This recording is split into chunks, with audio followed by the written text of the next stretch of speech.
I'm a little embarrassed to admit that I've lived for 5 years in Woodside, and this is the first time I've been on the Stanford campus.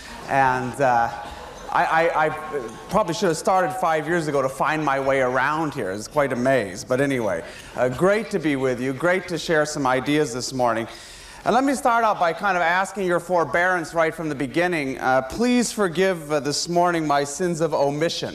It is very rare that I agree ever to stand up and talk for only 45 minutes. I mean, this is a hardship for me. So we're really going to scratch the surface. And we'll try to create some time for questions. But please don't start your question with, Gary, you didn't say anything about X. Because there's a whole bunch of stuff I'm not going to say anything about simply because of our time. But I'll try to go deeper as you would want me to, or I can.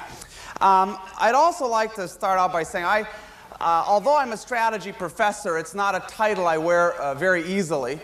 Typically, when you tell somebody you're a professor, their first assumption is that you're irrelevant. And if you make the mistake of telling them you're a strategy professor, then they know you're, up there in cloud cuckoo land somewhere. But this morning, even though given our brief time, I guess I'm going to have to stay to some extent at the level of principles and paradigms and so on. I want to assure you that what I'm going to talk about this morning is not theory. It's not a set of ideas, and I'm frankly, one of the reasons I today spend only about 20 days a year inside academic institutions is I'm not very interested anymore in being a theorist. I much prefer to be a builder.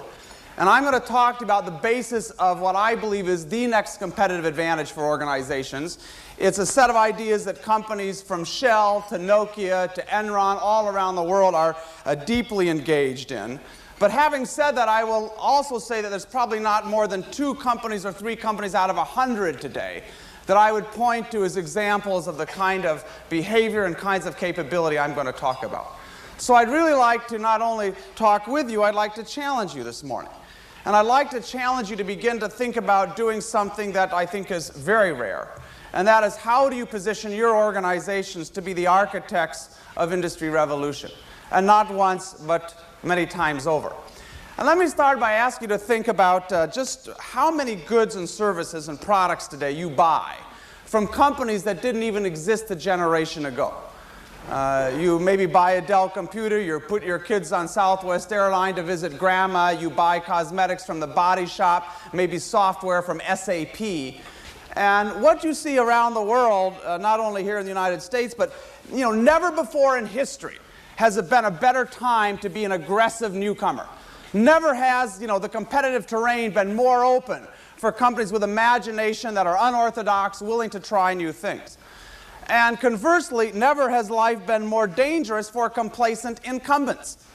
And increasingly, the dividing line between leaders and laggards is not measured in years, it's measured in months. And many companies today that just a few years ago looked strong and healthy are now fighting for their competitive survival. This is kind of a new phenomenon. Because what we see is all of those barriers, if you like, all of those fortifications that used to protect the incumbents, the regulatory barriers, the geographic barriers, the barriers of technology and capital intensity, all of those barriers are breaking down. And you see it in all kinds of industries, all kinds of companies. I'll give you a few examples perhaps as we go along. Take one example that's been in the news recently, AOL. I went back to the beginning of mid-1996 and looked at what had happened to their subscriber base up to the beginning of 1998, and you saw it growing from around 6 million to more than 10 million users. That's very impressive. But then when you look what Hotmail was able to do in 18 months, from a standing start to almost 10 million or slightly over 10 million pairs of eyeballs, ultimately bought by Microsoft, a company as an incumbent that had failed many times to try to create its own proprietary online network, and finally they have to go and buy somebody else.